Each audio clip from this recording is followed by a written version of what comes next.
Héctor Ramírez queda en ridículo. Antares Vázquez se mofa del PAN por defender pensiones doradas con jaladas bíblicas.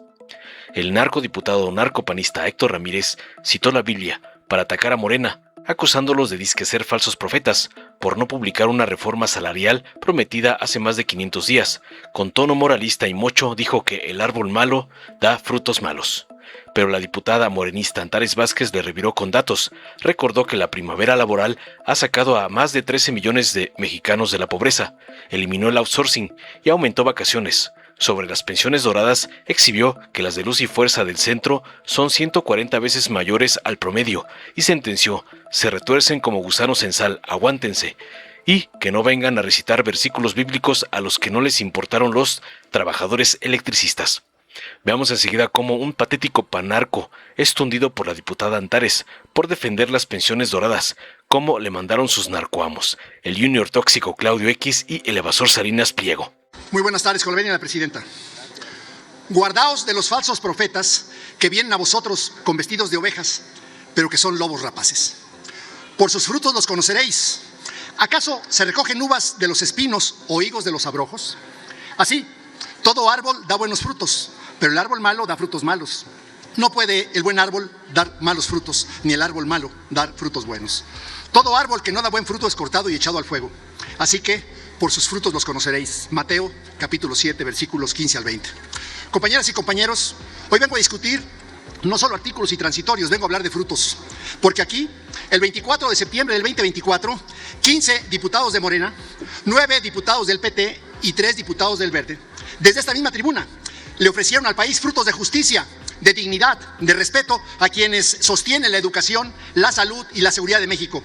Se habló de salarios dignos, de justicia salarial histórica para maestras, médicos, enfermeras, policías, Guardia Nacional y Fuerzas Armadas. Se aplaudió a los trabajadores con Pedro Aces al frente. Se invocó la grandeza del pueblo y se prometió que nunca más los salarios mínimos estarían por debajo de la inflación. Que esos servidores tendrían el salario promedio del IMSS, 16,000 pesos. Y dijeron aquí, los maestros docentes de nivel básico apenas ganan 12,000, nivelarlos a 16,000. Guardias y policías, 6,800 pesos mensuales, nivelarlos a 16,000. Enfermería del IMSS, de 5 a 10,000 mensuales, nivelarlos a 16,000. Médicos, de 9 a 12,000, nivelarlos a 16,000. Hoy, a la distancia, a 545 días podemos ver el árbol completo y los frutos no son los que se prometieron. Desde el 15 de octubre del 2024, cuando conforme trámites legislativos estaba todo listo para su publicación, la reforma constitucional en materia de salarios está detenida, sin aparecer en el diario oficial de la Federación. El discurso fue urgente, emotivo, casi épico. La publicación, en cambio, está guardada en un cajón. El resultado es brutalmente simple. Miles de maestras, médicos, enfermeras, policías y elementos de seguridad siguen esperando el salario que aquí se les prometió, mientras el gobierno presume hacia afuera su supuesta cruzada de la justicia social. Eso, colegas, es de lo que habla exactamente el Evangelio, de quienes vestidos de oveja, con palabras de bondad y de justicia, pero cuyos frutos niegan lo que proclaman. Porque no basta decir, nos preocupan los que menos tienen. Hay que cumplir lo votado, hay que respetar lo aprobado, hay que convertir la reforma constitucional en derechos efectivos para los trabajadores. Y esa es la primera gran hipocresía de esta historia. Un discurso, como dijo una compañera aquí, de alta pureza moral, con una práctica de baja eficiencia y claramente de muy poca decencia. Pero eso no se detiene ahí. Hoy vemos un nuevo espectáculo político, la bandera de las llamadas pensiones de oro. Se ha decidido montar otra vez el escenario para que suban Morena, PT y Verde, de linchamiento selectivo, para presentarse como paladines contra el privilegio, a una consta de violar la Constitución, de atropellar derechos adquiridos y de ignorar las advertencias jurídicas que aquí se han expuesto, incluyendo las de la diputada Margarita Zavala. Es decir, cuando se trata de cumplir en tiempo y forma una reforma constitucional en favor de quienes están en las aulas, en los hospitales y en las calles arriesgando su vida, se frenan, se dilatan y se borran del radar. Pero cuando se trata de exhibir enemigos, de polarizar con las pensiones de oro, entonces sí se corre, se forzan procedimientos, se presume superioridad moral que no se sostiene frente a los hechos, y si no, veamos la pensión de Saldívar. La incongruencia es evidente. No se otorga el salario digno.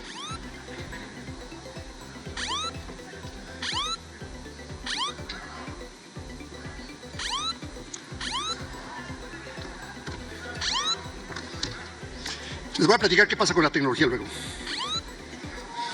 ¿Le aprietas que no se puede? Se abandona el fruto que beneficia a los de abajo y se cochea el fruto que solamente rinde cosas mediáticas arriba. Por sus frutos los conoceréis, por el fruto de una reforma salarial aprobada, aplaudida, celebrada, pero no publicada, por el fruto de miles de trabajadoras de la salud que siguen ganando menos de lo que aquí se dijo que era justo, por el fruto de policías y elementos de seguridad que siguen recibiendo sueldos que no alcanzan para sostener a su familia, por el fruto de un gobierno que prefiere el espectáculo de las pensiones de oros a cumplir con el compromiso constitucional que mismo impulsó. Hoy no se trata de un debate teórico ni de una disputa ideológica, se trata de honestidad elemental. Si de verdad creían lo que dijeron el 24 de septiembre, publiquen la reforma, háganla vigente, que el artículo 123 reformado deje de ser una promesa y se convierta en nómina, en recibo de pago, en comida en la mesa de familias trabajadoras. Ese sí sería un buen fruto. Mientras la reforma no se publique, mientras los maestros, los médicos, las enfermeras, los policías y el personal de seguridad sigan esperando, cada discurso de pureza moral sobre pensiones de oro es una parábola al revés, un árbol lleno de hojas, de palabras, de aplausos, pero sin fruto. Y ya lo dice el texto que cité al inicio: todo árbol que no da fruto es cortado y echado en el fuego. Que cada quien decida de qué lado de esta frase quiere quedar frente a la historia, frente a la Constitución y frente a los trabajadores de México. No sean deshonestos. ¿Es cuánto, presidente? Al pueblo de México, no tienen idea de todo lo que nos ha tocado escuchar el día de hoy. Ya saben que siempre que hay una reforma, sobre todo las constitucionales, pues la oposición saca lo peor que tiene, que es mucho. Porque sí, lo peor siempre es muchito, en ellos abunda. Pero es increíble que hoy hasta versículos bíblicos trajeron y hablaron de árboles malos, de malos frutos, de que por sus frutos los conocerán, y que los malos árboles iban a ser echados al fuego.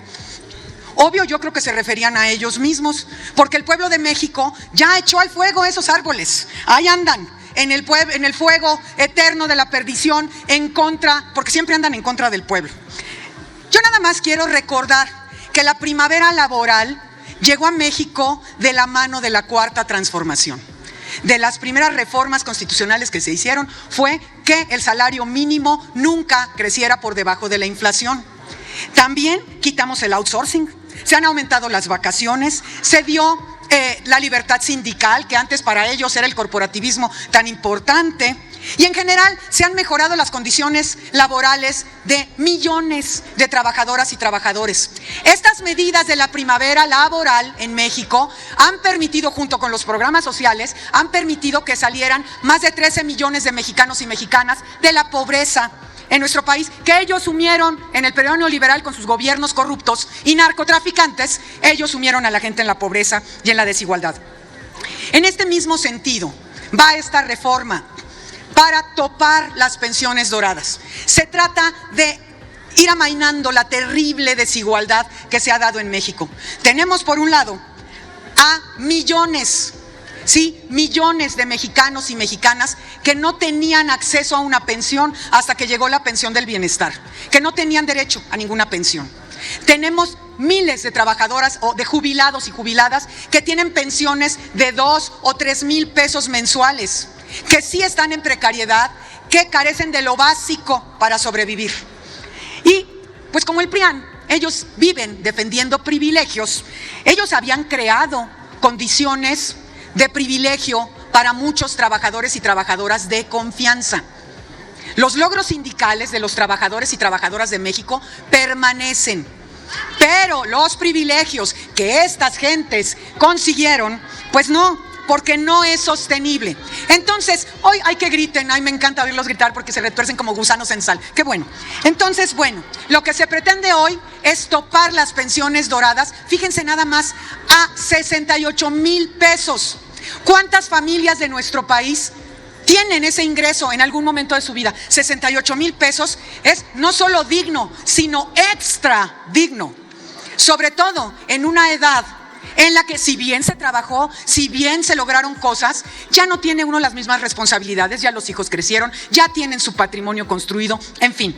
Por ejemplo, en Luz y Fuerza del Centro, los jubilados de Luz y Fuerza del Centro le cuestan al erario 28,000 millones de pesos. El ingreso por jubilación de ellos, los de Luz y Fuerza del Centro, es 140 veces mayor que el promedio de las jubilaciones del resto de los mexicanos y mexicanas. La Comisión Federal de Electricidad cuesta 41,000 millones de pesos en jubilaciones. En Pemex, 24,000 millones de pesos, las pensiones cuestan 39 veces más que el promedio de los jubilados y jubiladas mexicanos.